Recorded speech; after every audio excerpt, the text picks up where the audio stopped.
All right, everyone. On Top 5 tonight, we got a good one. We got our contest winner, Uncle Steve, with us tonight, and we're going to be doing the top 5 albums of 1983. Welcome to Top 5 with Joey Cassata. Starring Joey Cassata. Team Jesus, my friend. No! Am I walking around, Park? Co-starring Ernie Palooza.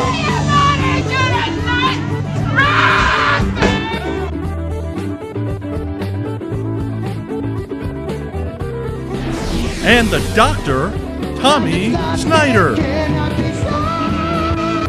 Goddamn. Now here's your host, Joey Cassata. All right, everybody, welcome back to another episode of Top 5. I'm your host, Joey Cassata. And I'm Sting. Every breath you take, every podcast you make, no one's watching us. Wait, how do you spell breath? Breath. Every breath. Schnapp. Schnapp. And back by popular demand, he forced his way back. We got the monster, the Doctor, Tom Snyder. What's up, boys? Welcome aboard, Uncle Stevie. Thank you. Good to be here, Mr. Monster. Yes, and not last but least. Only an Ernie fan would refer to me as Mr. Monster. You know that, right? Oh, Mr. Last but certainly not least, we have our first ever Top 5 contest winner. Yeah. Mr. Uncle Steve, all the way from Texas, I believe, right? Yes, sir. Yes, sir. All the way in Texas. Say hello to the people. Wow, a whole other country. Hello, people. Hello, people. Yeah, exactly. I got my contest winning shirt here. Oh, my God. Look at that face. Look at that mug. I don't want to. Do not wear that on the streets of Texas. You will get beat up. I've gotten some looks, I can tell you that. God, I could just imagine people looking at, what the hell? What kind of shirt is that? One of them might be Shay. Oh, my God. Can you imagine Shay sees him walking on the street and says, I know Ernie. Amazing. Shay's a friend. What happened to me today? I thought I saw a T-shirt that said Ernie. Well, Steve, welcome aboard. We're so happy to have you on. Thanks for entering the contest and not only winning the contest, but purchasing 2 Ernie T-shirts, which is incredible. Possibly the only 2 we sold, which I love. No, we sold thousands already, but I don't give Ernie any of the money, so shh. I was going to buy 3 of them because I thought if I got the 3rd one, I could go to Ernie's house. But you told me that if I bought a 3rd one, Ernie was coming to live with me. So then I didn't buy a 3rd one. What? Very nicely done. Joey, since when did you turn pimp? You know, I do anything to sell a piece of merch. I told him, you buy one, we ship you Ernie. We don't ship you the shirt. Yeah, the sequel, Ugly Woman. Well, Steve, I don't know if you're having any adult beverages tonight, but we got to play the infamous, the world-renowned Doctor. What are you drinking tonight? It got complicated. Oh shit! I met it up with well, you know what, Tito's and some sort of Spanish pina colada mix. Excuse me, can I see it, please? All right, give me a second. Hold on. Just so you know, Steve, that's why we were running late. The monster was at the bar settling up his tab. I think he's back. What the hell is this? Really? You're having Tito's and a vanilla protein shake? Oh, that's right. It wasn't pina colada. It was vanilla. That was something with a P. Pina colada, protein. It doesn't, whatever. I was in a rush. Tito's was the main ingredient. They were cones. What about you, Ern? You drinking the hard stuff tonight? What do you got? Me? Yeah. I'm drinking tea. I'm still under the weather. Oh shit! Here he goes. Well, what do you have, long COVID? I thought super long. Oh, he's just still quarantining from the family. He's like, no, I need to quarantine another 6 months. Don't come near me.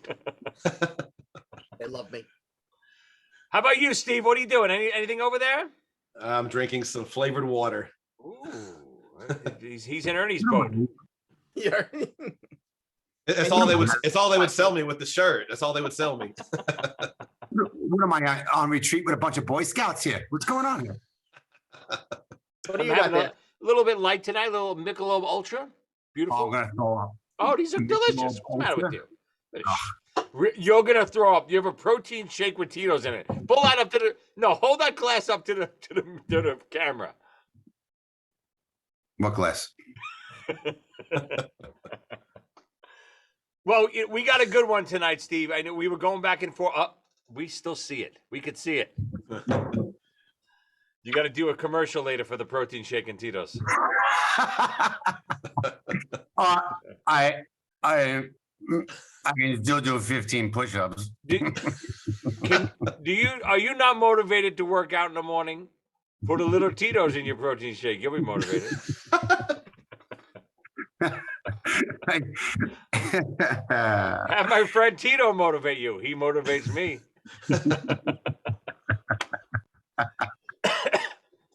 Oh God! All right. Before we go off the rails, till someone loses a liver. So, Steve, before we jump into the topic, give us a little back history on you. How'd you find the show? Tell us a little bit about yourself. Let's see. I'm pretty close in age to you guys. I got into rock and metal in right around this time, probably 84, the year Animalize came out. Beautiful. Yeah. And I'm kind of closed-minded when it comes to music. Rock. Yeah. You'll know which way my list is going as soon as I start. You're not going to like my list. I knew. I saw a couple things on there that I thought, yeah, this will be on there. But I found you because I was listening to the podcast, Podcast Rock City. Sure. And I heard you on there and I was like, this guy sounds pretty funny. So, and you said, you described your podcast one week and you said, oh, we do these short episodes. They're like 30 minutes a piece. And I went on there and like, well, these aren't really 30 minutes a piece, but they started off as 30 minutes. Yeah. They started off, and then we got the doctor on board, and then alcohol after that, and then then we got this other guy, DeVito, and they turned into 4-hour episodes.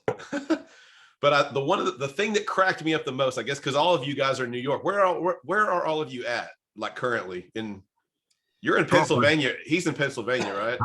I'm in Brooklyn right now. Okay. And where's Ernie at? Brooklyn. Okay. I'm in New Jersey. Do y'all know where Peekskill is? Peekskill, New York? Yeah. Yeah, upstate, sure. Yeah, I was up there. I went up there this past weekend and saw Queensrÿche. So if memory serves me correct, that's where the Facts of Life took place. Am I correct? Ernie? I don't remember. Oh, you're disgusting. Come on. They went to an all-girls boarding school in Peekskill. The hell kind of people are you? But the thing that really got me though when I first started listening was the New York accents. And when you would ask Ernie a question, he'd just be like, "Garth the Dragon Slayer," and he'd just be really matter of fact. And which by the way, I'm sorry I wasn't on last week. I wanted to apologize because I was going to be on, and Ernie texted me, and he said, "Hey, we got Gorick. He's on next week. Don't bother." So, Ernie, you bumped him for Gorick? Doctor, you missed that one. What the hell was the topic, Ernie? I don't even remember. Riffs. Yes, favorite guitar riffs, and Ernie picked "Where There's a Whip, There's a Way" from Return of the King. Yeah. Da da da da. Whoosh. Da da da. Tommy Ernie, very disappointed for a Tony Iommi fan. That's right. I didn't get to any Tony. He didn't pick any Tony Iommi. I couldn't believe that. Are you kidding me? You picked the Goblins? I don't recognize that name you just said. Let's move on. That's great. And you've kind of been watching ever since. Any favorite episodes? Any favorite moments? Any favorite Ernie moments? There's almost too many to name, but I like all the different kinds of episodes. You talked about. There was one where y'all were talking about. I think when Ernie was the first one to get I don't know if it was the Atari, but y'all talked about everybody gathering in his room and but even whether I like the topic or not, sometimes it's the camaraderie, because all of you guys have known each other forever, and the monster used to beat up Ernie, and then Ernie had sucker punched the monster once. And Yes, but That was I last love week. it. He broke the rules of engagement. Hitting below, above the shoulders. Yeah, you can't hit friends in the face. That was always the rule. yeah, Always. but But all we're the- not friends, so we can move on past that. yeah, all of the old stories and the camaraderie, like, just knowing you guys have this big long history is really cool, and just hearing the stories are funny. I do a podcast, and my co-host, I've met them all in the last 2 years. So Oh wow. Yeah, I was always fans of. I mean, obviously topics matter, but after a while, I listen to Kiss podcasts and stuff. Kiss, you can only hear so many facts after a while. It's the camaraderie and the personalities of the people you listen to yeah, is what draws people back in. And after a while, that's when you know you have a good show. The topic doesn't matter. People are going to tune in to hear you banter and ball break and stuff like that. And then the topic yeah. is also fun sometimes. Oh yeah, absolutely. But I enjoy a lot of them. So I'm sorry. Go ahead. No, Sorry. go. Speaking of topics, we got a good one. So we're going to return to our best of album series, and we're going to do the top 5 albums of 1983. Good year. Good year. Uh-oh, did you do the wrong year? I thought y'all were doing 1911. No. Oh, Ernie. Wait, no, you said 1883, right, Ernie? That would fall around where there's a whip, there's a way, right? Glenn Yarborough. Write that one out. Well, why don't we start with our guest tonight? Let's start with his number 5 pick from 1983. This is going to be, this is my favorite band, but I have their 83 album down a little lower. I'll tell you who the band is without saying the name. Dun, dun, dun, dun, dun, dun, dun, dun, dun, dun. I know it already. Bruce Dickinson's wedding night.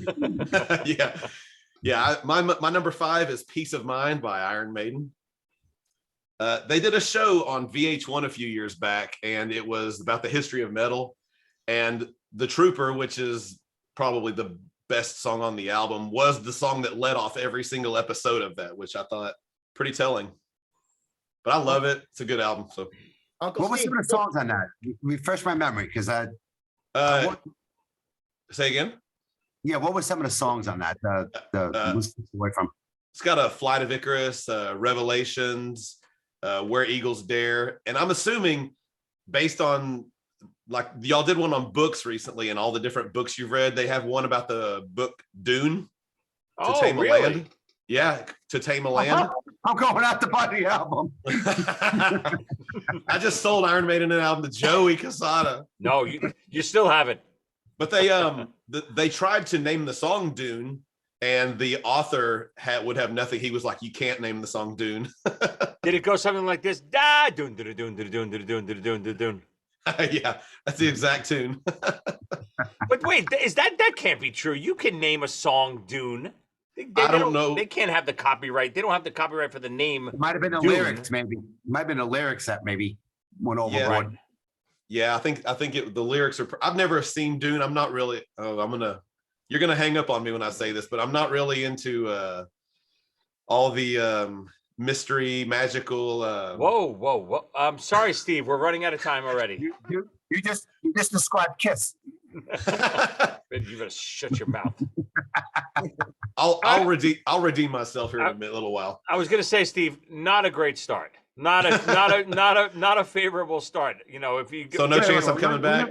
There's no chance I'm coming back after this. Where did Uncle Steve come from? We never found out the origins. That's a good point. I started a podcast, and it was called Uncle Steve's Rock and Metal Zone, which I know Joey will appreciate this. I changed the name a little later on. Now it's Uncle Steve's Iron Maiden Zone. Oh shit! Would you rather hear Iron Maiden or U2? I mean, oh, that's it. You know what? I'm going to tell you right now. If your next 2 picks are U2 and Sabbath, you're getting the old eject button. Never fear. Uncle Steve, the show you were talking about is Metal Evolution. Okay, yeah. It was a very good show. I liked it. Oh, it was incredible. Yeah. Great stuff. Yeah. Oh yeah. What's the guy's name that hosted it? Do you remember? he's done a lot of things like that. And he did the Rush, like Rush did a video thing, and he took care of that. Now the name escapes me. Yeah. Okay. He was great though. Oh yeah. It was a great show. Oh yeah. Come on, Doctor. What do you got? Start us off. It's got to be better than that. Oh shit. Peace of Mind is a great album. Iron Maiden's. No, I'm only joking. I listen. Dio, Holy Diver.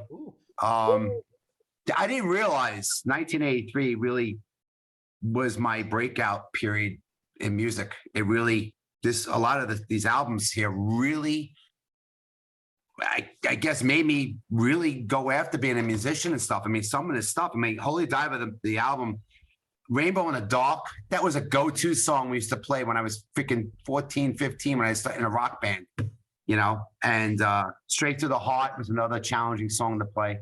But I always hated Dio because back then you'd watch, you know, you'd read Cream magazine, and Ozzie always had it in for Dio.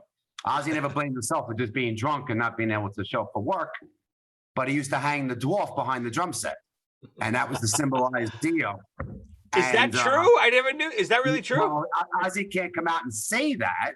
Wow. But that was the understanding. You know what the dwarf's name was, right? No, what was it? Ronnie. All right. Oh. Oh, there you go. There you go. So but regardless if he, in my mind back then, and Holy Diver, like I said, it wasn't immediate. I was 13 years old in 1983, so it wasn't immediate. Dio came to me years later, like 2 or 3 years later down the line. And every one of my picks, I'm going to say what was immediate, what got my, attention. Because some of these 13 years old, I didn't listen to Holy Diver until I was like 15, 16. And some of these albums, right away hit me right away. So yeah, Holy Diver is amazing. And kudos to Dio. You're the dragon, you're the light, jump, the tiger. That's such a great question. So I'm glad you brought that up. Is Dio the first one to really start singing about the dragons and that type of stuff, or did Maiden do it first? Who did it first? Maiden doesn't really sing Zeppelin, that really, I guess, right? Zeppelin. Yeah. Zeppelin. Yeah, well, they brought up Gollum, right? Of course. Zeppelin brought up Gollum. Gollum and the Evil One.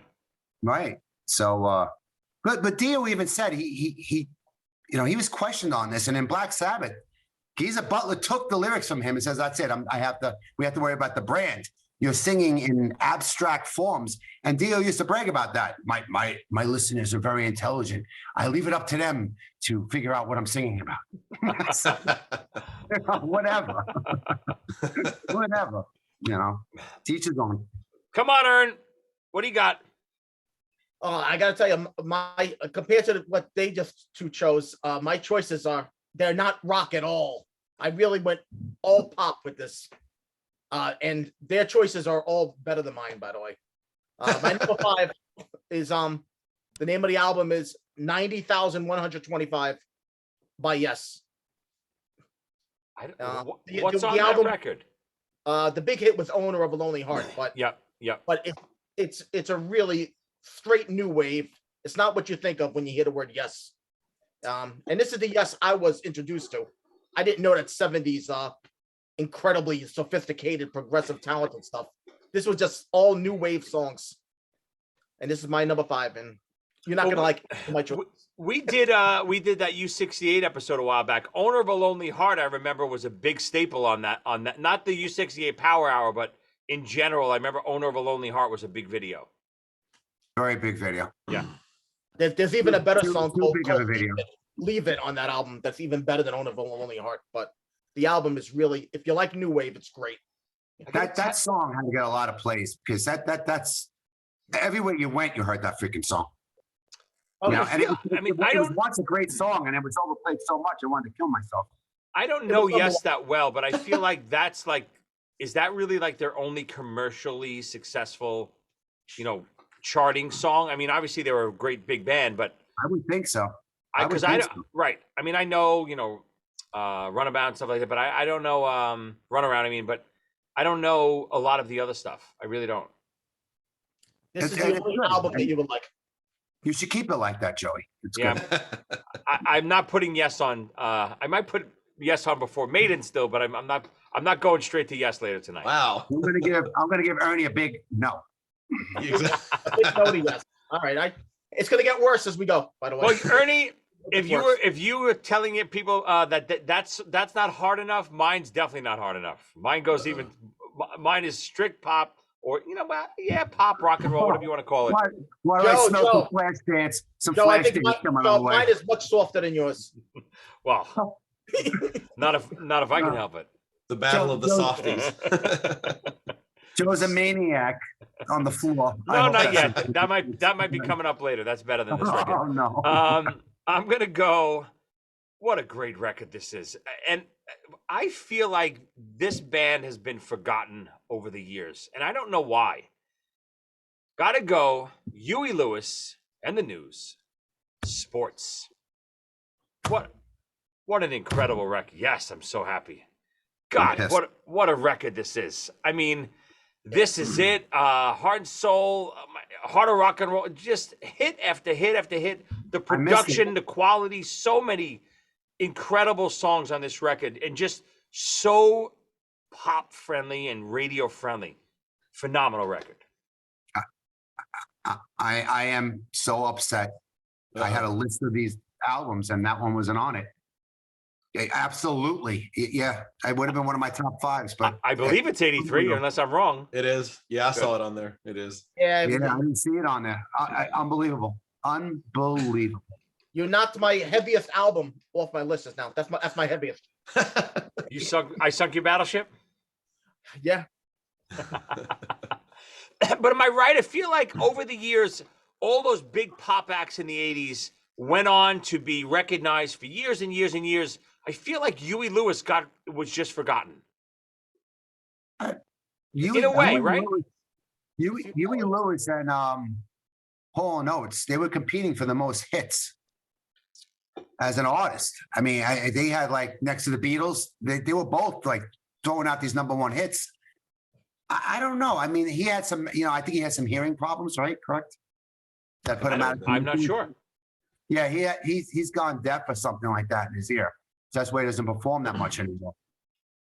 So maybe that's part of it. But as far as relevant, I mean, But a band like Hall & Oates is still looked at as this great songwriting duo, one of the greatest of all time. You don't hear people talk about Huey Lewis in the same breath as, Hall & Oates and Journey and, Lionel Richie and Bryan Adams and all these, Madonna, Cyndi Lauper, all these people. You don't hear Huey Lewis brought up. Could I you agree. stop throwing names out? Oh, sorry, Aaron. I'll edit that out. Oh, I got nothing left. All right. I mean, if it was, I think I'm winning. I think I'm winning round one. what? Boy. What? No? Well. He always says that no matter Oh. what. Ernie, what was the You name don't of like the it, Yes you're not record welcome back again? next week. 90125. I think that was Not a to TV. be- Wasn't that a yeah, TV show? 90210. Wow, that's weird. Ernie, you're making this shit up again. I Oh, can't yeah. even imagine that's the right album name. Is it, Uncle Steve? Is it? That is the right album name. 902. I never owned it, but I do remember it. So All right, Uncle, back to you. I do want to add that before I got into the, you go through phases in music, and when you finally first heard hard rock, I wasn't 5 years old and going to Kiss concerts, but Huey Lewis, that Sports album is one that I had before I discovered all these other bands, and it was a good album for sure. So Oh, yeah. now I think you will be familiar with my number four. Uh-oh. I like this already. It's a album that came out obviously in 1983. Had an album cover with four guys. Oh God, I'm gonna throw up. Is the word up in this title? You're hot. You're hot. You're smoking hot. Come on. With Maybe it. there you go. Wow, man, you should be the demon instead of the fox, huh? Come on, say it. 1983's "Lick It Up" by apparently a band that the monster does not like at all. Kiss. Love them. I've heard of this band, Uncle Steve. Tell me a little bit about them. Tell the people. Well, they started. This is their first album. They wore makeup, Whoa, face paint. Yeah. They did? Yeah. Describe it to me. I don't understand what you mean. I'll White. describe it. You don't have enough talent. You got to wear makeup. But Lick It Up that's closer to when I came in. The first album I ever owned by Kiss was Animalize, and then the next two were Lick It Up and Creatures of the Night. So I was when I got into Kiss, it was very odd because going back, I remember getting the first album and just being shocked at what it sounded like compared to those three. But to me, on this album, it opens with Exciter, which is awesome. Too bad that was never, I don't even know if that was ever played live by them. Maybe once on that tour, maybe. Yeah. Not for the Innocent is awesome. 1,000,000 to 1 is awesome. Young and Wasted fits like a glove. And On the Eighth Day. Oh, yes. Whatever. Tito, shut up. We're talking about a great band here. Are you sure that Kiss didn't play Exciter in Phoenix, November, like 1987? Shut up, Ernie. You can't do this. You can only do that with hockey. The only thing I agree with what Uncle Steve just said was when I got into Kiss, it was very odd. That's the only statement I really agree with. After that, so listen. Obviously, that's an amazing pick. I should have prefaced this whole conversation as I always do. Oh God! Obviously, Lick It Up it would be my number one pick from this year, but I don't I purposely don't put Kiss stuff on my list because they will always be the number one choice. Sure. Lick It Up is a phenomenal record. Goddamn. Son of a bitch. All right. Any Sabbath, I'm telling you right now, I'm editing it out. All you're going to hear is this beep. If Dio came out with his own album and Ozzie had his own album in '83, there probably was nothing going on in Sabbath. Just so you know. Oh, no. I beg to differ. Oh, no. Oh, Jesus. Don't you dare tell me there was an Ozzie, a Dio, and a Sabbath album this year. I feel It was a Sabbath album in '83. I picked the wrong fucking year. Uncle Steve, you're back on the board, baby. Back on the board in my good graces. Right now, you'll be welcome back. We'll see how you fare later on down the line. All right, Duke, what do you got? All right. Like I said before, there were certain albums that came out when I was 13 that immediately, as soon as it came out and hit, it changed my world. And it helped. Well, I'm going to say it's Police, Synchronicity. Yeah. And I was in Jersey, not in Brooklyn and Madison Place when there was no cable. I was in Jersey at my grandmother's house when this album hit, and MTV was big, and I got to see it all erupt, where no one else in Brooklyn got to see it. It was pretty amazing what cable did. And Every Breath You Take, as Ernie once said, King of Pain, Wrapped Around Your Finger, Murder by Numbers, and Synchronicity 2 was one of my favorite powerful songs. What do you say? I think this album's like killer, just killer. You don't even have to be a Police fan, I think, to appreciate it. Yeah, can't argue this record. Obviously, it was I can't imagine it wasn't one of the biggest records of the year, right? I believe it was the number one record, right? Yeah, I would put my money on it. And Every Breath You Take, we already discussed this in a podcast. The most played song of all time. Is this true, or do we just spit out random facts? Possible No, we facts? did. I never do. Well, we visited this when we did Love Songs and Every Breath You Take. You brought it up. I don't know. Did Ernie ever actually look this up for fact? Ernie, did you do your research? I have not, but I'm sure it's one of the biggest songs. I can't imagine, and rightfully so. It's one of the best songs ever. I agree. And it's about a stalker. That's the best thing. Exactly. That makes it better. Yeah. What else is on this record, Tom? Tell me. Synchronicity, obviously.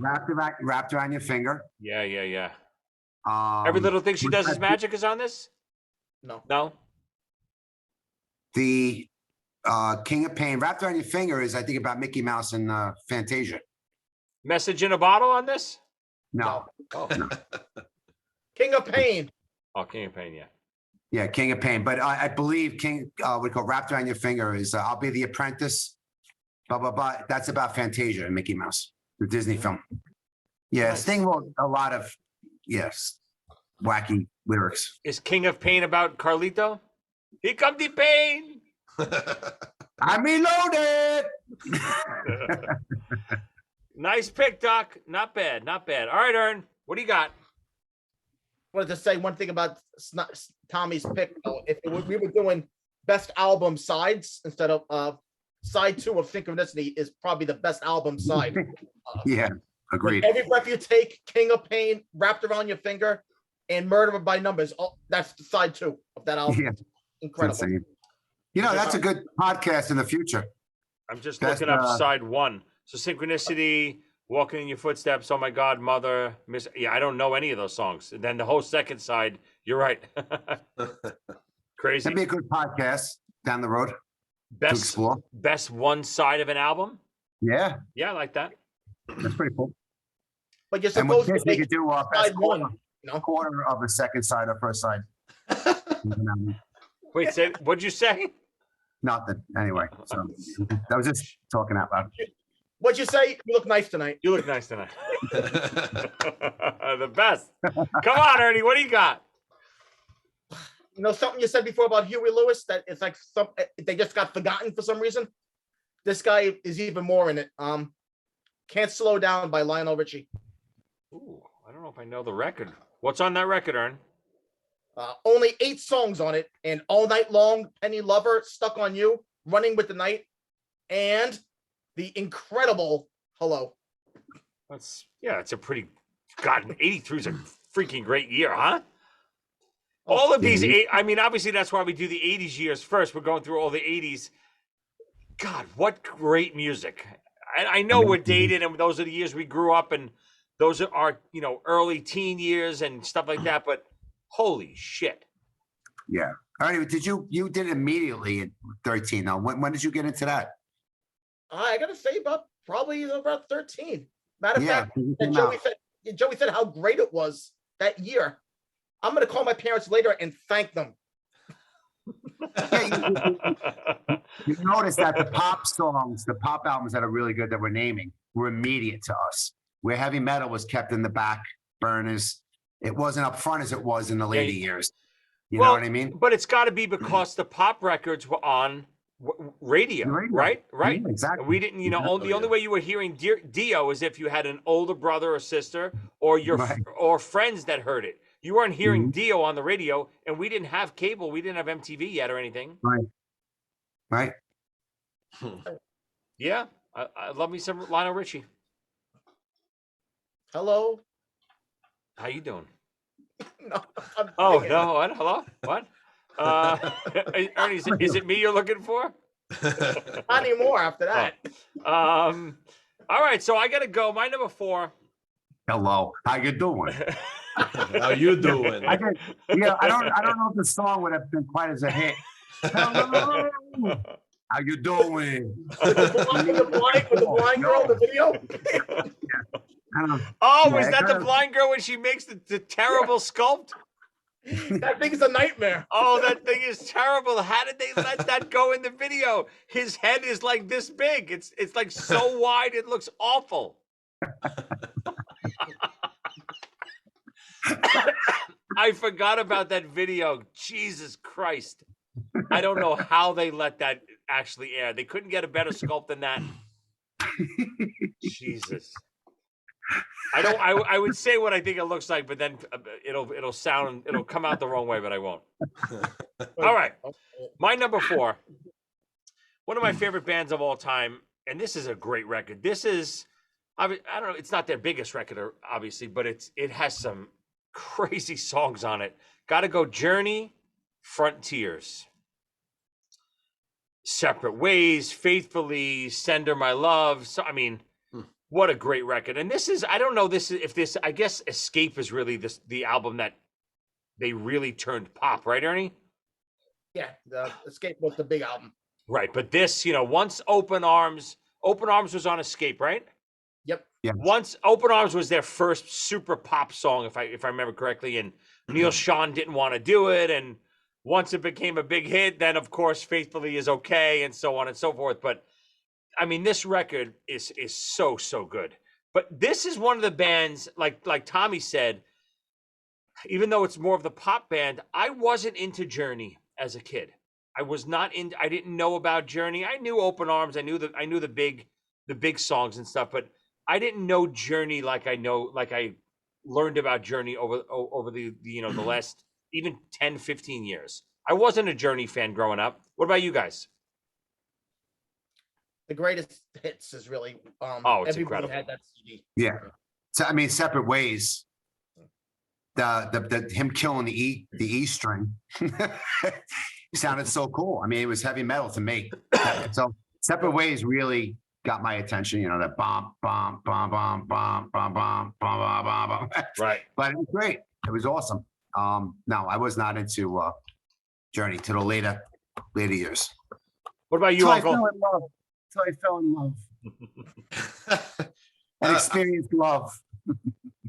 I remember hearing Journey's. I mean, they're on the radio. They're staples on the radio. But I remember hearing a live concert on.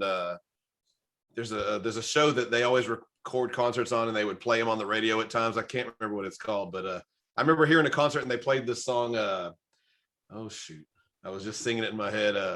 Wheel in the Sky. Oh God, of course. But it was it was like they had sped it up a lot. Yeah. And I thought that was so cool. But I never have been a huge fan, but I mean, you can't deny their hits and the sound they have. And Neil Sean is like supposed to be a virtuoso on guitar too. He's a great guitar player, yeah. But again, as great as he was, and he fought Steve Perry, and then when they got Jonathan Cain to do, I guess when Jonathan Cain came in, they started writing all the ballads and stuff. Neil Sean fought all that stuff. Yeah. He wanted to stay rock. And now what is he doing? He's out there playing without Steve Perry, and what do? They do all the commercial singles. That's their set list. And how can you blame them? I mean, I think Don't Stop Believing, they said, is the most downloaded song of all time, right? It's got to be. It's got to be by now. Are we making facts up again? Yeah, that's what we do here. I'm definitely okay. Who the hell is going to check us? Uncle Steve. Yes, sir. If you put a J on your shirt, you have a Journey shirt. Oh. Hey, there you go. Very nicely done. But their artwork didn't look like this. God, that would have been a great Journey cover. How good would that album cover be? That's funny. The album cover would have been so popular, they would have renamed the band Ernie. You know what? I might have to put that on social media tomorrow. We'll mock up the Journey greatest hits, or the Journey Frontiers album cover with like that weird alien face, and we'll make it Ernie Journey. Oh, so good. Great. To tie what you said back to Kiss though about what Neil Sean fighting, Gene and Paul famously didn't want Beth on Destroyer. Of course, yeah. And look what happened to it. Saved their album. So. Yep. So you're trying to say Kiss is what really started that whole movement? I know what you're saying. Yeah, definitely. I like it. Come on, Uncle Steve, back to you. Number 3. Okay. I don't know. I've never heard any of you guys mention this guy on your podcast before, but it's another guy who wears some makeup on his face. Alice Cooper. Oh, whoa. Dada. Yes. Dada. Very underrated, not well known by most people at all, but it was recorded in what he calls his blackout years. He says he has no recollection whatsoever of even recording the album, which I find very, very. I'm like I guess I'm the Gene Simmons of this podcast here that we're doing, because I'm this, I'm the non-alcoholic drinking kind of dude. But whoa! What are you trying to say? No. I don't drink alcohol a lot. Are you trying to say any of us on this podcast drink? Tommy, anyone? There's only one of y'all I think drinks a little bit. Well, I'll say whenever I asked you earlier, I said, "Hey, is the Monster going to be on?" And I can't remember what you said. You said I have to see if he's still awake or still not awake. Conscious. But I find it amazing to think that the guy could have said he recorded 2 or 3 albums and doesn't remember any of it whatsoever. He's never played any of these songs live at all, but it's like Ernie, you must be familiar with it. So would you call this like kind of a concept album? Yeah, I think it's based on his own father. Yeah, What he went through. Yeah. there's some great songs, and I'll tell you one of the best I got the doctor's attention here. He's very upset right now. It was a joke. It's a joke. Don't It's worry, what if we ask him 3 years from now, he won't remember recording any of these podcasts. So either. anyway, This, so what are you is, gonna say? is this his blackout? This will be his blackout They're podcast. being sarcastic. They all drink heavily. They were the sarcasm. But in my personal opinion, one of the best guitar solos you'll ever hear is on a song called "Pass the Gun Around." That's my favorite song on the album. Yes, majestic. It's a phenomenal song, and to think that you wrote a song and did a song that great, and you don't even remember ever recording it at all. Crazy. That's such an anti-drinking song, like the most anti-drinking song I ever heard. Yeah. He says he's talking about waking up in a hotel room with a girl. He doesn't remember how he got there, and someone's banging on the door trying to get in. He said he wishes he was dead. Yep. Awesome So song. hopefully I won't remember this podcast after we're done. Keep drinking Tito's and protein milk. You won't remember anything. Uncle Steve, I'm a huge Alice Cooper fan. Excellent, me too. excellent. I love the Dead. I love the Dead too. I love the Dead. I don't know much, Alice. I wish I just everything I've heard by him I like. I don't know him that well. I got to dive into that. Why haven't you ever turned me on to Alice before, Ernie? I think I've tried. Joey, it didn't Actually, being a drummer, Joey, you'll appreciate. You're probably an Eric Singer fan, so of course. Eric Singer played on 2 or 3 Alice Cooper albums in the mid '90s. Yep. So. Yep. Yeah, I played a couple that's shows with okay. Alice when Eric goes on. Yep. But who was Alice's drummer like back in the 70s? Who was anyone big in his band back then? Animal. From the Muppets? I think so. Like I so, said, I'm not sure. Steve, we just spit facts out. We know what we're talking we about. need a fact check. We need a fact check. Blabbermouth tomorrow is going to have a post. Muppet revealed as Alice Cooper's drummer in the late 70s. The secret was hidden. Yeah, watch me get sued. Come on, Doc, back to you. What do you got? Okay, one of the greatest albums, in my opinion. I'm sticking to. I don't know if you guys are or not. I'm sticking to like albums that influenced me. That's what I've been going with. Not necessarily the best, you know. Well, we say that every week. Listen, best. Yeah.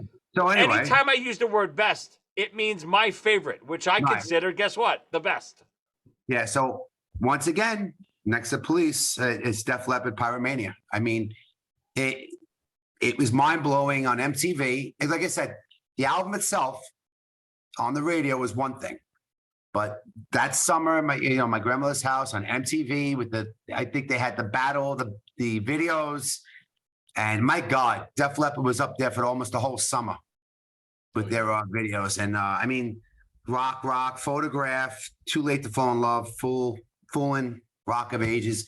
It's just a freaking amazing album, you know, and immediately influenced me. Yeah, back then. Yeah, incredible. You know, to me, maybe the first pop metal record that came out.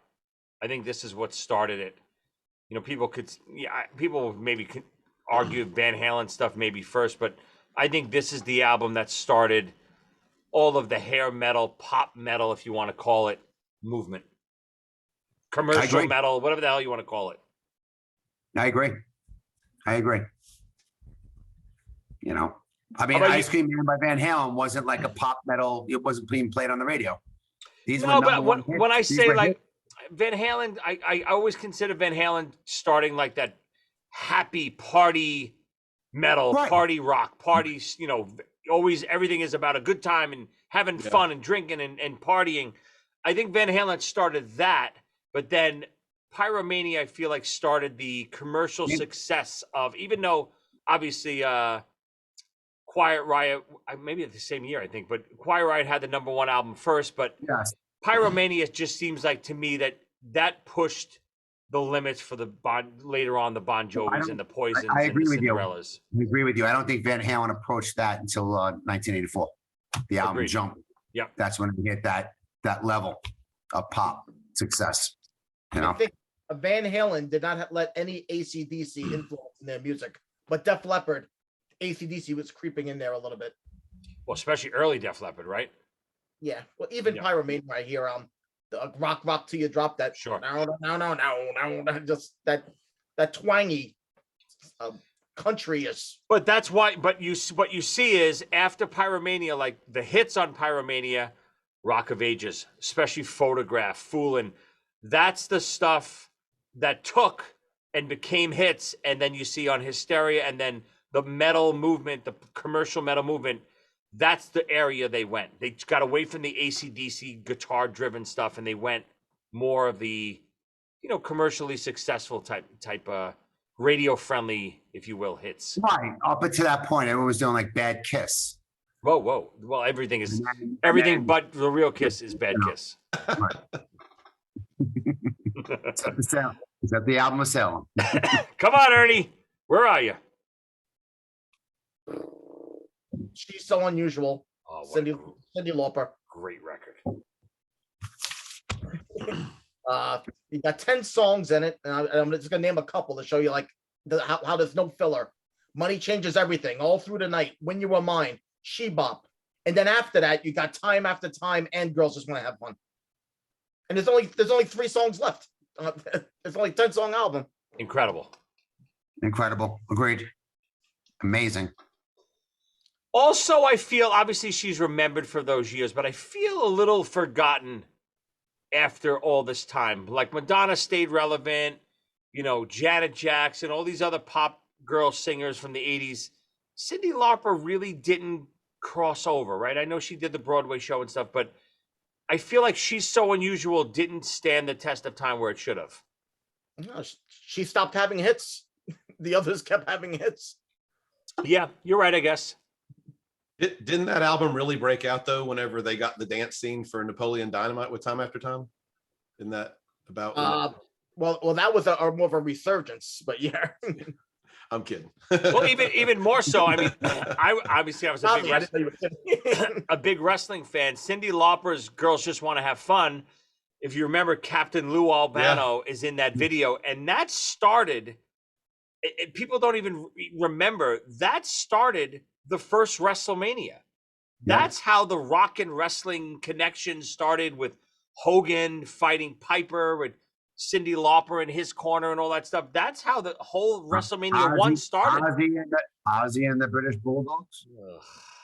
I think it was Alice Cooper. Alice Cooper was in one of the WrestleManias too, I think, with Jake the Snake. Yeah, he was. But Oi.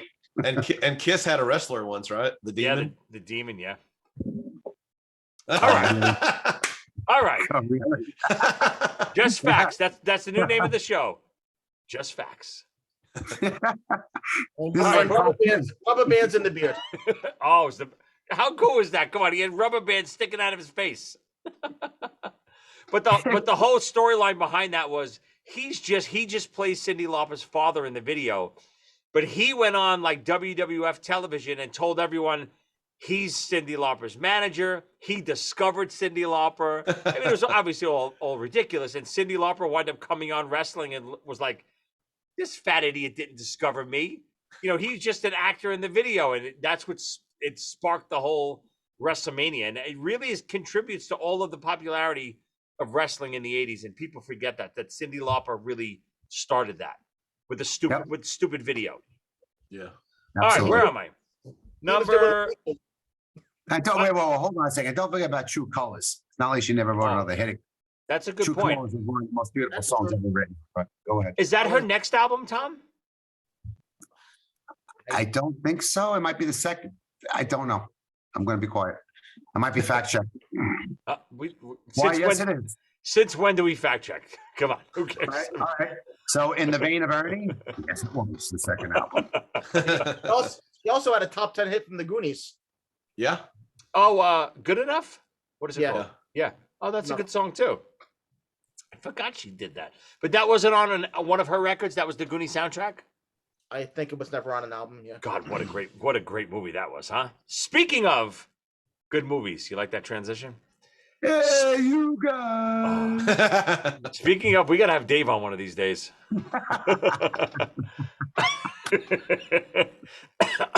But speaking of, you ruined my fucking transition. Speaking of great movies. Uh-oh. Oh, God, this is a good movie. Still such a great movie. I get pumped up. It's obviously not as good as Rocky pumping me up, but it's up there. I got to go the Flashdance soundtrack. The Doctor spoiled it before. I figured no one was going to pick this. Oh, my God, it's so good. I knew it. I mean, what a feeling. He's a dream maniac. In my mind, Gloria's on the soundtrack too, even though it's technically not. I put it on there in my head anyway. It's on there. God, what a phenomenal movie. But what'd you say? You can put anything on your head if you want. I put it on my head anyway. Listen, like I said, just the facts, baby. Gloria is on. What does that even mean? You put it on. I don't even know what that means. Put it on my head. No, Don't give a shit. I didn't say put it on my head. I said I put it on the album anyway. I understand what you're saying. I'm saying it's ridiculous. Roll your boat. Roll your boat. Put it on my head. And a man in my position cannot afford to be made to look ridiculous. Ridiculous. Oh man, you can't do this. All right, Steve. We're obviously we're running off the tracks here a little. I'm enjoying technical difficulties. But technical difficulties. Like Monty Python. We just need to freeze the frame. 2 seconds. Let it go. We're back. Steve, you started the podcast off by saying how you want all rock and metal stuff. Doesn't get any heavier than Flashdance soundtrack, baby. I feel better on my choices now. Is this really not on anyone's radar? Nobody likes this soundtrack? No, I love it. I love the movie. I love everything about it. I just couldn't bring myself. It wasn't something that, with everything that was going on in 1983, it just wasn't. I mean, I got another 10 songs, 10 albums I would put up there besides Flashdance. It didn't change my world. You will be extremely disappointed in me. You will be extremely disappointed in me if you know what I bumped out of my list to get Flashdance in there. I'm assuming it's going to be on one of yours later, but you'll be extremely upset. I just put you on your jump stool, jump stool like this, with the water hitting you. Oh, God. Oh, you know what? What a great idea. I would love to reenact that. That'd be great. Doing a drum solo. Be so good. Or better yet, Ernie, I wouldn't mind seeing you reenact that in karaoke one night.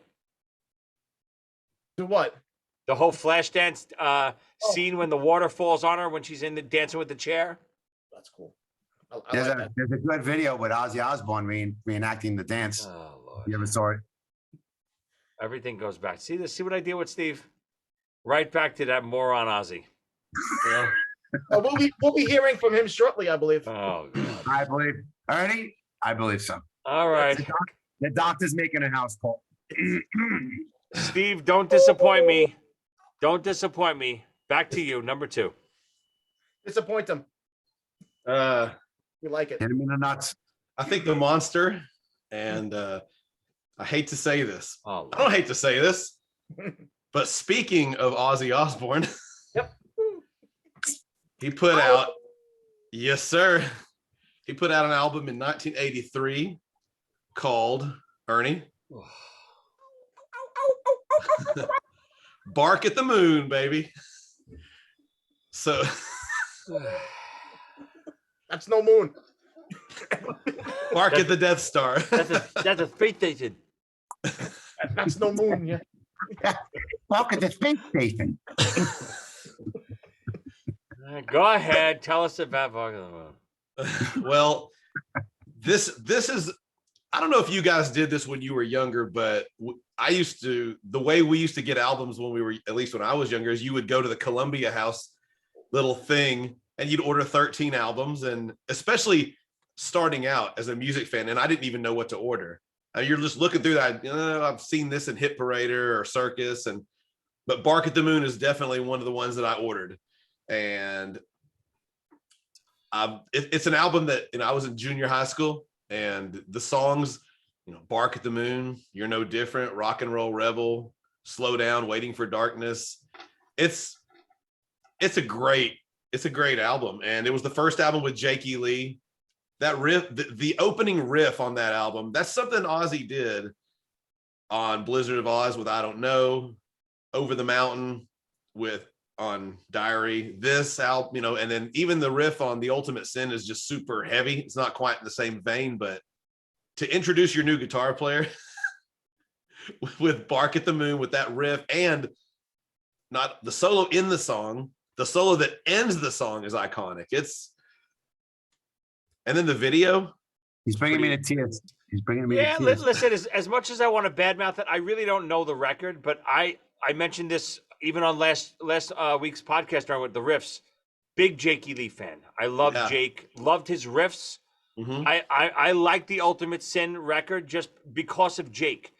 I don't dislike Ozzie's songs. I say it all the time. I don't even dislike I really don't even dislike Sabbath songs. I dislike Ozzie's voice.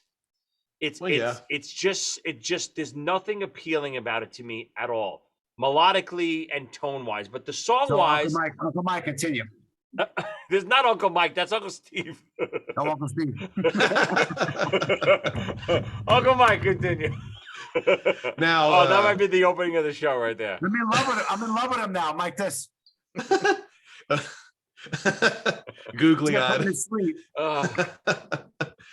But yeah, that is it's an album that if I'm ranking Ozzy albums, even guitar players, I mean, you can't deny Randy Rhoads and what a phenomenal guitar player was, but because of when I got this album and when it hit me and some of these lyrics, like rock and roll, being a rebel and you're no different, it was kind of like, being called out in junior high as an unpopular kid, man, that stuff really, like, it resonates with me now. I mean, if I hear those songs now, it takes me back. And really the same with Lick It Up. Lick It Up takes me back, but I was into Bark at the Moon before Lick It Up even, I think so. Well, but those sound like some great lyrics Ozzie wrote. Oh, wait a second.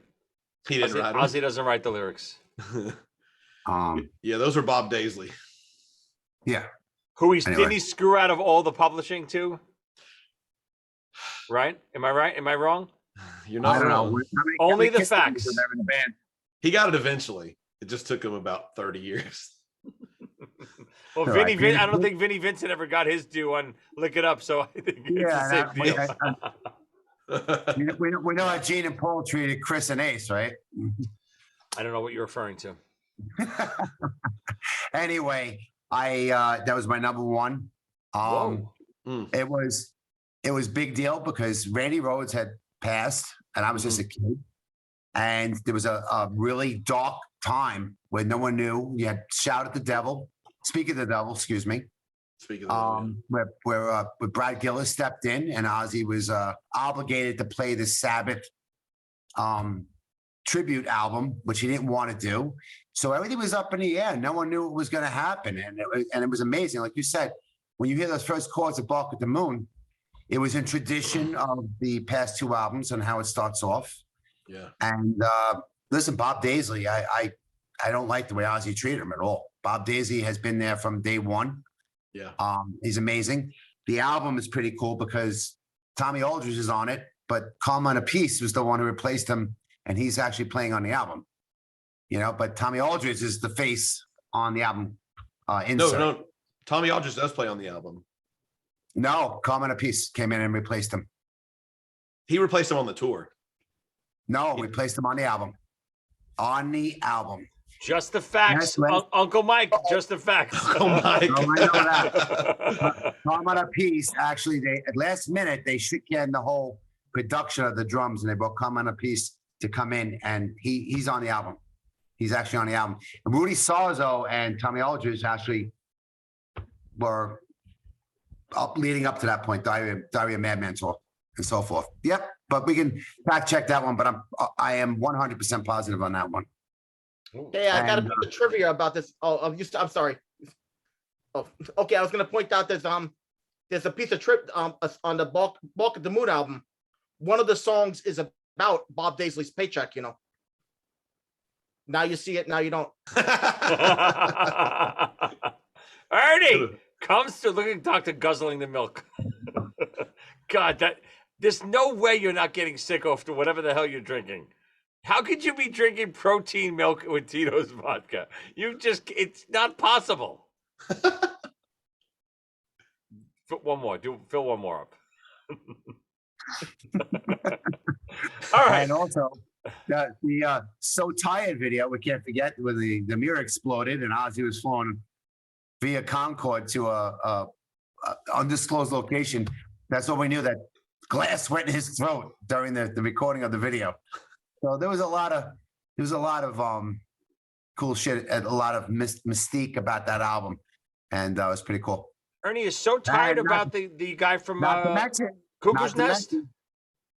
Go ahead. What? Is so tired about the character in Cuckoo's Nest. What's his name? Oh, Mancini. Mancini.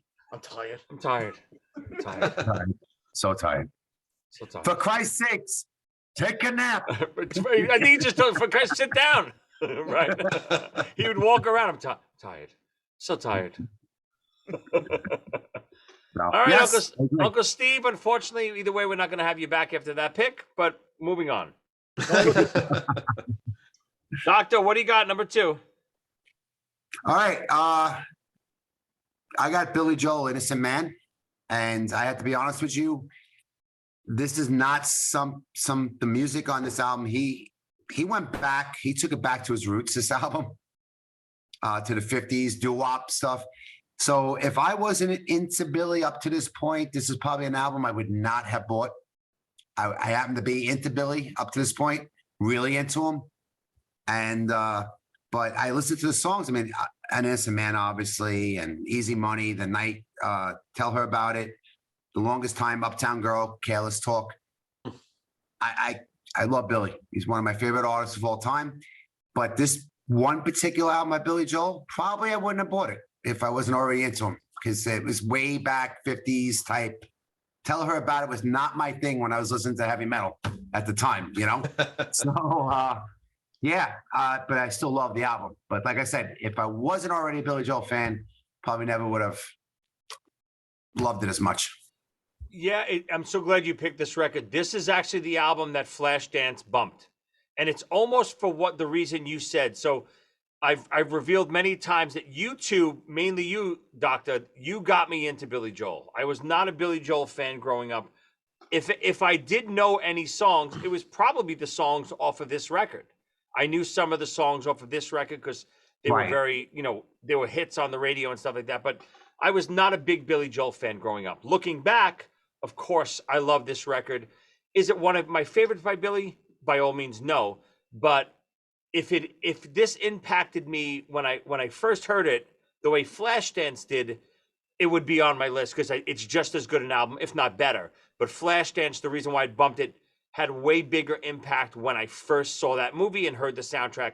Where Innocent Man, I didn't even know it existed back then, really. Right. And like I said, I didn't get to Innocent Man probably till I was like 15, 16 years old. Yeah. Maybe not late. It wasn't like an immediate thing to me in 83. Ernie, what do you got on this album? You like this record? It's still coming up on my list, so I don't want to mention it. Uh-oh. Uncle Frank, what about you?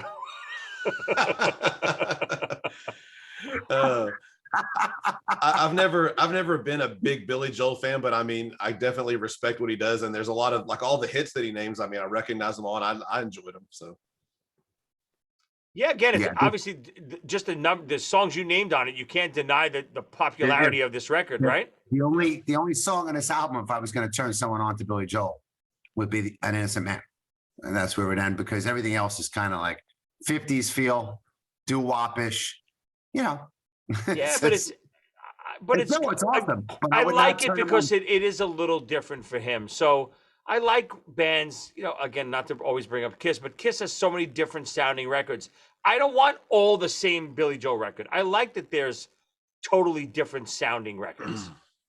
But that's one of the reasons why, not to bring up Ozzie, to cancel out you, not to bring up Kiss. But that's the reason why Ozzie stopped bringing Zach back on board and to bring another guitarist in. Right. No harm to, he didn't want to offend Zach, but he just wanted a different sound. Sure. Go from something new. And that's a pretty good approach. And I think Kiss has been pretty popular doing that same thing. If I remember correctly, too, that's really why you threw DeVito out of Playground back in the day, too. Isn't that what you said? I don't recall throwing him out. I remember all you guys building him up, giving him ice cream and cake when we had a meeting prior to. And you guys sat there and watched him. You know it was going to happen to him. It was like feeding, like before you put your dog down, you give him a nice big steak. That's kind of what it reminded me. It Well, was a mafia hit. We gave him the steak, and you had the shotgun. Yeah, I had the heart because I couldn't watch you guys sit there and fucking build them up before the accident. That's why. Well, we're nice, and you don't have a heart. That's the difference.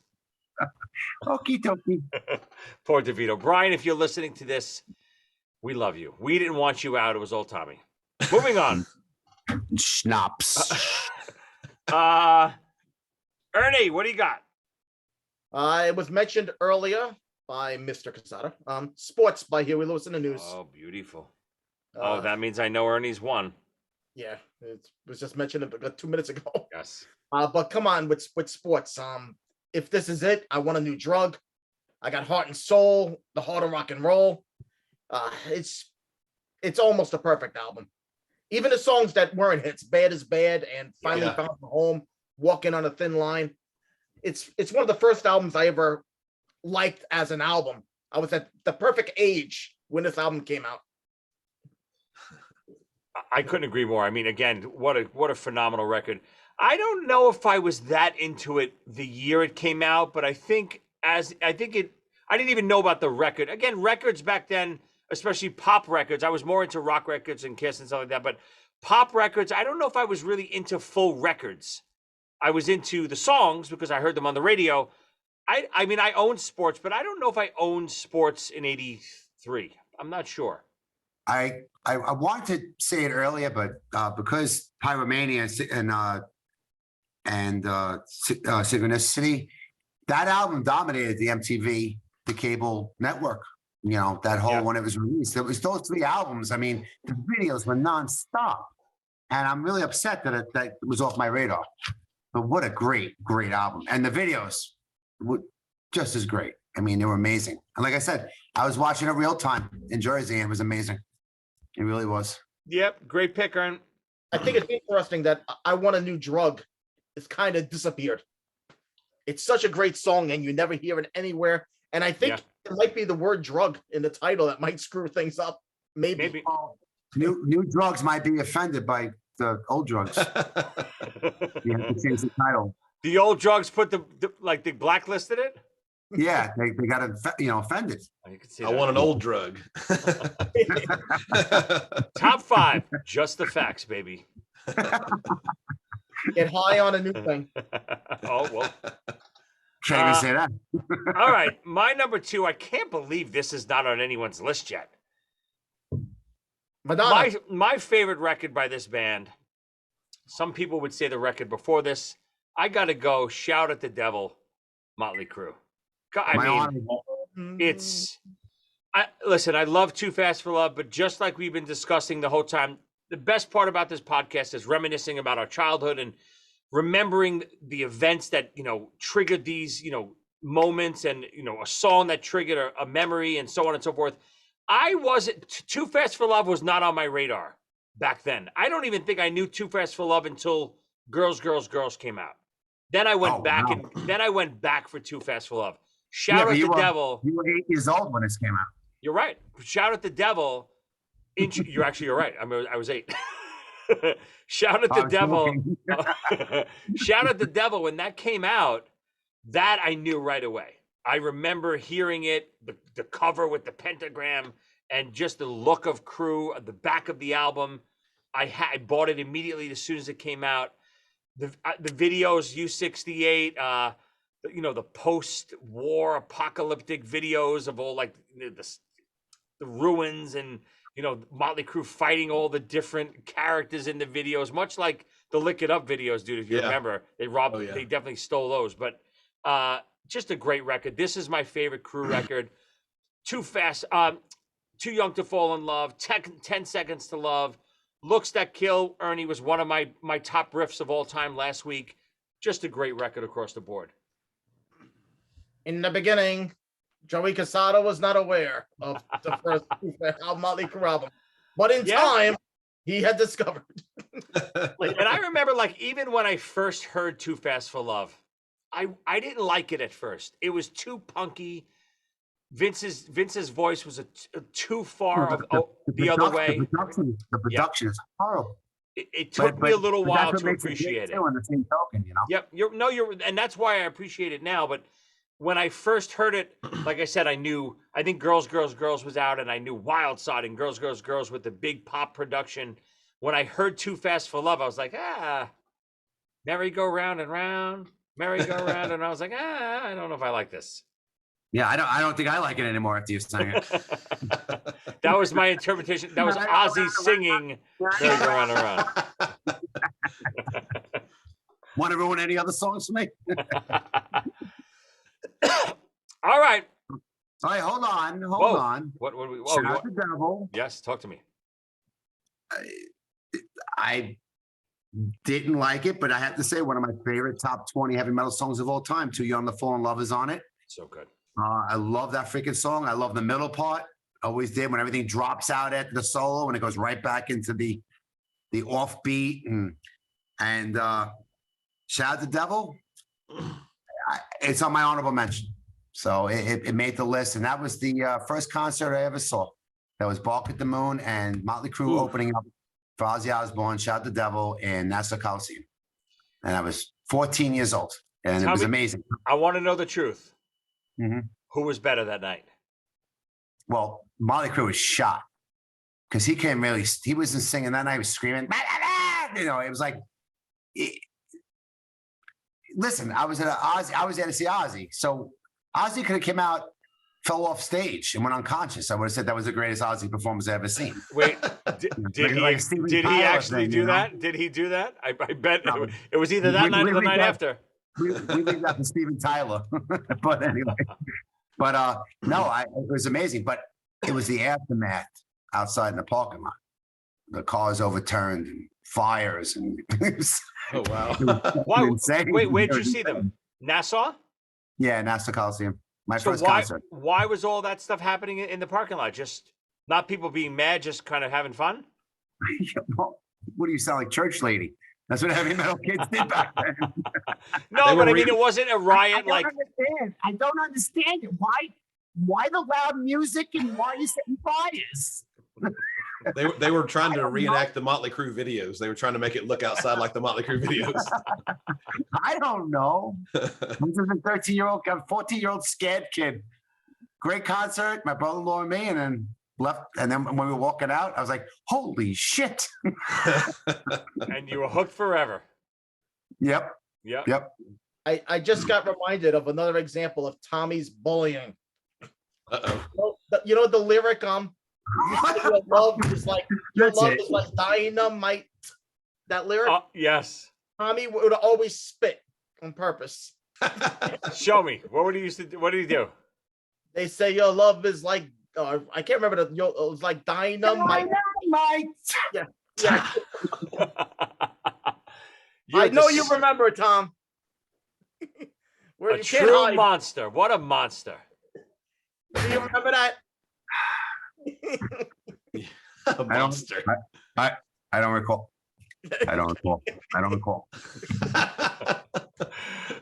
10 years from now, we're going to be doing the podcast. Tommy's going to have the Ensure with Tito's. What are you having tonight, Tom? A little Ensure and Tito's. Hopefully a little longer than this. I'll be on my deathbed, and my last words out of my breath is, tell her, Ernie, dynamite. my last dying word. Ernie, come in a little closer. No, this time it's gonna be Dinah. Ernie, I do not recall that, Ernie. Sorry. Disgusting. A true. See what we have to deal with, Uncle Frank. That's Uncle Bob. Uncle Bob. Yeah. All right. We're at our number ones. All right, yeah. Uncle Sylvester. Here we go. Let me recap what we got here for you. We got number 5, Peace of Mind, Iron Maiden. Number 4, Lick It Up by Kiss. What a great record. Number 3, Dada, Alice Cooper. Number 2, Bark Good at the stuff. Moon, Ozzy Osbourne. Too good. And your number one record of 1983 is. This is my favorite album by this band. A lot of people like the album before it, but my favorite album is Shout at the Devil by Motley Crue. So, you stole my number one. You sank my battleship. Very nice. Nicely done, sir. Yeah. So I was gonna say it was gonna be the soundtrack for The Empire Strikes Back, but no. Return of the Jedi. I was going to say. Oh, Return of the Jedi. That's it. That's it. Disgrace. Of course. Empire's But, 80. You know, of these 5 bands, the Motley Crue is my least favorite. I like Shout at the Devil, and I like the album they did with John Corabi, the self-titled one without Vince. Really good. But I like all the other artists better. But when I think back to that, I mean, that album there is nothing you would ever want to skip on that album. I mean, you mentioned all the other songs, but the song Bastard is really awesome. Yeah, Red Hot, Knock 'em Dead Kid, Danger. Yeah. It's just a really good album. So and Too Young to Fall in Love, I mean, you can't deny that. That's amazing. Yeah. So even though the video with the kung fu scenes, it could be done without. But yeah, but something even about that, like the time period, those were the videos then. I like watching that stuff back. It's so good. I love seeing that. Even Dio was wielding a sword at that point. I wanted to also mention on Shout at the Devil, the doubling of the voices. Were they like the first in metal? Probably not the first. So there's always gonna be someone else. Yeah. But with the doubling of the background vocals of what it sounded like 50 people doubling over. I mean, it seemed like those they big really gang vocals. Yeah, I'm sure. It seems like they brought it to light, man. I don't know. Yeah, that's a great question. I don't know. I'm trying to think back. I can't imagine there weren't albums before that, but you're right. It was very prominent on that album. If you think it, everything they did. Yeah. If you can think it and believe it, it must be true. Just the facts, baby. Just the facts. First album. Yeah, dude, great pick. Love it. Obviously, I just come back? picked it. Well, I can come back now. Well, let me see. Hold on. I only Alice Cooper's neutral. You got Shout and Lick It Up, which are good, and you got Bark at the Moon and Maiden, which are no good. You're even right now. So right now you're on the fence. Okay. Uncle Mike, listen. Don't let him rip apart Alice Cooper. Alice Cooper was freaking awesome. Hey, there you go. I don't know that record, so that's why it's completely neutral for me. It's a good one. Hey, I want to say something. You made his pick neutral. You made you don't know it. You made your ass neutral. There's a song at the end of Shout at the Devil called Danger? Yeah, where he mentions about his best friend dying. That happened 1 month later after the album came out. Oh, that's terrible. You're talking about when he killed the guy in the car accident, right? Yeah, that happened 1 month after that song with that album came out. I can't talk. My ass is a neutral. Oh, it works every time. You just put your ass in front of any sentence and it works. Poor Ernie's telling a story about how Vince predicted killing his best friend's one of his best friends, and me and this idiot are laughing about your ass. My ass can't get out of neutral. What was the he was the drummer for what band? Hanoi Rocks? Yeah. Razzle, yeah. Crazy. Which stemmed the Russian, right? Which stemmed the Russian tour against Dewey. Right? Bon Jovi, Ozzie, all the bands went over to Russia. Yeah, to like try to clean their image and do something against drugs, and it turned out to be the biggest drug-infested tour run ever, right? Yeah. Or was it Ozzie, Motley Crue? Who else was on that plane? Bon Jovi. Right. What was he doing with him? Yeah. It's a good question. Bon Jovi doesn't have a record in '83, right? Maybe their first, or that was I didn't 80. see it. I didn't see. I think that was It wasn't 84. Yeah, but that concert wasn't 83. No. Yeah, No, that was the That was concert like later. 87, right? No, the US Festival was '83, right? Yeah. All right, Doctor, let's recap. What do you got? We got Number 5, Holy Diver, Dio. Number 4, Synchronicity, The Police. Number 3, Pyromania, Def Leppard. Number 2, Innocent Man, Billy Joel. And the number 1 record for 1983 by the Monster is... It was Bark at the Moon. We already discussed it, so I'm going to fall back on something else as a backup. I have to Kill Them All, Metallica. I'm surprised no one else did it. But this one album didn't come back to roost to me till I was 15. I didn't know they were around. It was Joey Scarter, Ernie, that brought Metallica to me when we were in the park, Marine Park, hanging out. Sure. And when you hear, and I have it highlighted, the Four Horsemen. When I heard the Four Horsemen the first time, I didn't even know what to freaking think. I'd never heard anything like it. It was amazing. And Jump in the Fire, Seek and Destroy. We used to bob our heads like this when we didn't have freaking hair. And go home and our necks would hurt. Our necks would hurt. We'd stand around all because of Metallica, not Ozzie. Metallica. We'd be around the flashlight battery little radio, and we'd be like this. But our hair wasn't long enough. We go home next morning, couldn't even move our necks.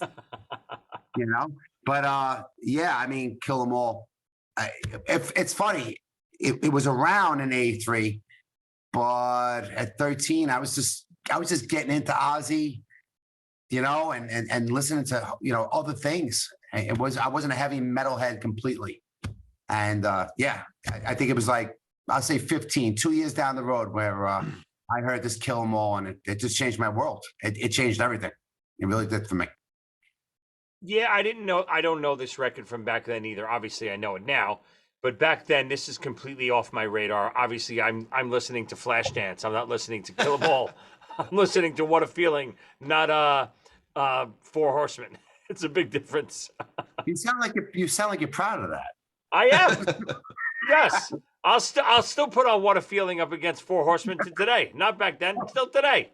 Go for it, man. Go for it. Exact. That What a Feeling pumps me up more than Four Horsemen does, or what. Kill the Lights or whatever else is on that. But listen, obviously it's a great record. It started that whole movement. I understand it now. I didn't understand it then. I was on another podcast. We were talking about this album called In the Pit. Really, a bunch of hoes? Yeah. You hear the podcast he went on, Tom? You hear who the host is? Oh, don't tell me it's The Pit. Yeah, In the Pit. And we were talking about this particular album. Do you know, it's interesting. Well, it's kind of interesting. You got to reach a little bit, but Metallica's biggest influences are Motorhead and Black Sabbath. The only song on this album that's not a real word, that's a fake word, is like a combination of the words Motorhead and Sabbath. Motor Breath. Motor Breath. Yeah. Nice. Yeah. Nice. You gotta reach a little bit. I would like to go on Brian's podcast, but I have work in the morning and the day after. And I don't have enough vacation. Put aside. Yes. I don't have vacation time. I heard they edited it down to 4 hours. He said, why did this sell it to freaking the internet and make it a season? All right, Ernie. Took a break for a nap. We're up to your number 1. They didn't even know you were napping, Ernie. That's the funny thing. Ernie's number 5. Yes, 90210. Is that right? Close enough. Number 4. Can't Slow Down, Lionel Richie. Number 3, She's So Unusual, Cyndi Lauper. Number 2, Sports, Huey Lewis and the News. Number 1 album, 1983, Ernie. Third record I ever bought, Billy Joel, An Innocent Man. I know, because An Innocent Man, I know you guys were pulling it apart before, which is why I'm making that sound. This album was a big deal to me. It was the first Billy Joel record I knew about. I think if you take off Careless Talk and Christy Lee, I think you got a perfect album. Careless Talk is one of my favorite songs. But yeah, anyway. That's one of the only songs I don't like on the album. But you got Easy Money, An Innocent Man, The Longest Time, Tell Her About It, Uptown Girl, Leave a Tender Moment Alone, Keeping the Faith. And the other one, which is in my top 5 favorite Billy Joel songs this night. So Yeah, that's the a great album is song. my number 1 favorite. Yep. Yeah, but Tommy's right. It is Billy Joel paying tribute to the pre-Beatles era. But I still love it. Oh, yes, but he does it incredibly well. Oh Yeah. I like it better. I like it better than all the stuff Yeah, from the me too. I, Right. I think the Billy Joel album, if I had a guess that grabbed everyone in, was Glass Houses. I think that was a very pop commercial rock album. And I think that really grabbed, you to go back into his prior stuff, other stuff, if you never followed it going along as you were a young kid. Glass Yeah, Houses to me is amazing. However, I gotta say, there's one reason why I chose this album over that one. It wasn't released in 1983. Well, there you go. Except- All right, so some of our number ones are a little anticlimactic here. Unfortunately, I'm going to go the same route here. So let me recap what I got. Number 5, Huey Lewis, Sports. Number 4, Frontiers by Journey, which I can't believe I'm the only one that had that. Number 3, also can't believe, Flashdance. I'm the only one that had it. God, what a good album. Yeah. Number 2, Shout at the Devil. And my number 1, Doctor took it early on, Pyromania. It's just about perfect. Again, it started the whole movement, the big production, the commercial sounding metal, if you want to call it metal, the commercial sounding hard rock, whatever you want to call it. This is the beginning of that era, which is the era, my favorite era of all time, that commercial metal, hair metal, whatever you want to call it. That's why I wasn't into Metallica yet. I was into this, and Metallica was always, there were 2 groups of people when we used to hang out. It's the commercial hair metal kids that like that stuff, and Poison and Cinderella, and then there was Metallica and Slayer. Those guys. You know what I mean? They didn't cross over. Anthrax weirdly crossed over a little bit. Joey, there was no other group like drummers with 2 arms and drummers with 1 arm. Well, there was, but the ones with the 1 arm. Well, actually, no. He still had 2 arms. He had 2 arms during this though, so he was still he was still on this side. Faces with 3 fingers. But God, what Pyromania is so good. It's just a great record. The videos are great. Photograph to this day is one of the most singable songs ever. So Yep. I can't, as much as I wanted to change it up because you guys had it already, I got to stay with my heart. Pick my favorite record from this year, and I got to go Pyromania. Beautiful. I stand by it. Why couldn't they put like a drumstick for an arm? You're disgusting, Ernie. Ernie, it's not supposed to look like a snowman. We just take a branch. Oh, I'm going to hell. Oh, God. The mush, The mush. You just said the mush? whatever it is. Like the guts? Yeah, the I mean, You take the kids outside. If you had enough time, you could do a nice arm thing. But, like, you're tired. You came home from work. It's cold out. You're like, yeah, we're done. disgusting. Yeah, and that's gonna be on Blabbermouth tomorrow too. Top 5 podcast. Ernie says, "Why didn't they just stick a stick in his arm? In the mush."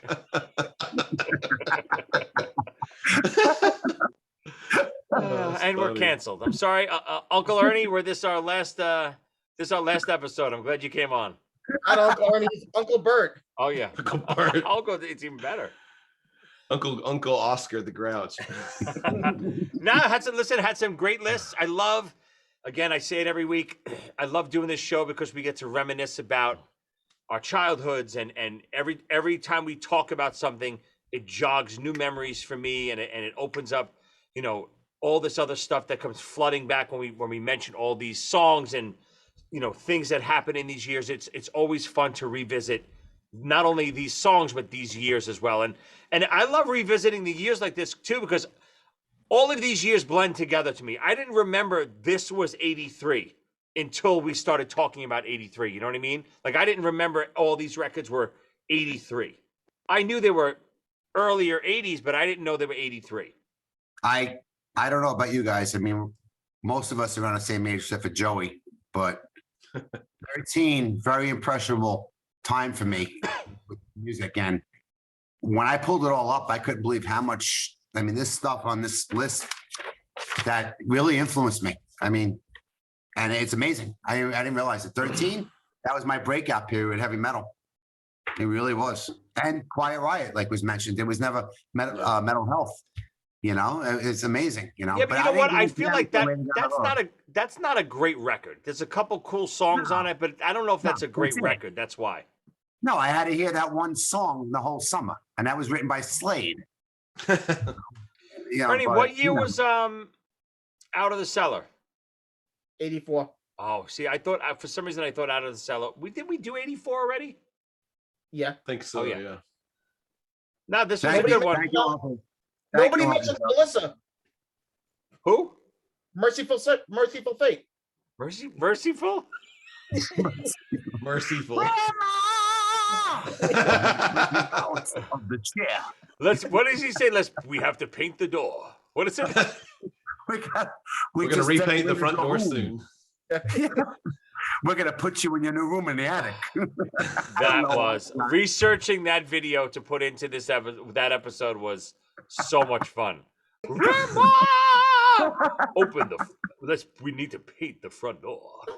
What? The hell is he talking about? Incredible. Merciful Fate. Merciful. Uncle Steve, it's been a pleasure to have you on. I hope you had a good time. Absolutely. I haven't laughed this much in a while. We want to announce officially our next contest, since we had our contest winner on today. Our next contest, we got a little trivia and a little merch type of a crossover here. So first, you got to be wearing a top 5 t-shirt. It could be an Ernie shirt. It could be a top 5 shirt. It could be anything related to our show. When you send a video and answer this trivia question. So the trivia question is, in my book, Start With a Dream, I mention these two goofy bastards quite often in the book. And there's one major reference to them when, after a playground show, the infamous story of when Ernie orders 100 beers at a bar and he plops down all our money on the bar from our show. And I want to know the name of the bar that we were at on Flatbush Avenue. Joey, I know it. It's No, did you do it? You're already on the show. I want to know the name of the bar where Ernie ordered 100 beers in my book, Start With a Dream. Tell me the name of the bar and send me a video while wearing a top 5 t-shirt, and you'll be our next guest on Top 5. Sound like a fun little idea, Steve? I'm going to record myself doing it right now. Uh-oh. That way. You know what? I can't imagine you know the name. I really enjoyed having Uncle Steve on. I really enjoyed it. So hopefully we will do this again. Doesn't this come down to concerts? Dude, I agree, dude. It was so much fun. You're a pleasure. You know, sometimes when we hold contests, it's a little shaky. I love that you said you had your own podcast, so you know the flow, you know kind of what to do and how to project and stuff like that. It's it's sometimes it's a hit or miss. Can I ask I'd like to welcome you back on behalf of Joey Cassata. I'll tell you, I'll be glad to come back anytime. I like to laugh and it's a lot of fun. But can I ask a question about the intro of the show? Of course. This is directed at Ernie. What on earth are you screaming into the microphone hearing that intro? Well, that's a police song. What is? Roxanne. By the Police. Okay, I'll have to try to listen to that because I've always tried to figure it out. And I'm like, what on earth is this? It's karaoke. Well, I know you do karaoke, but I couldn't understand when you. I have the full audio. I'll send it to you. It's unbelievable. Oh, yeah. You can ask the Please. dogs what they hear. You have a dog in the house. You might be able to. Out of all the questions Steve could have asked us, that's where he goes. I love it. Anything else, Steve? Anything else? Any other questions down the line you want to know? Did you see Ozzie with Metallica opening on Ultimate Sin? Yes. And that's a whole nother story in itself because Ernie's father lent my brother-in-law a car. Oh, that's that concert. That's that concert. And we came home without Ernie, but we had the car. I know you've talked about this, but what did his dad say? I have an 18-year-old son, and I cannot imagine what his dad, what it was that went through his mind when you Yeah, showed up. good and news like, and bad news. exactly. Here's the car. He was completely calm, and his next sentence was, "I'm going to beat the shit out of him when I see him." If he's not already done. That's great. That's great. And that's hilarious. And Joey, you didn't order any Dubai material from Kiss, did you? I'm not that stupid. No, did you? No, No way. but it's so crazy to see people still trying to wait for it. Yeah, unfortunately, that camp is falling apart rapidly.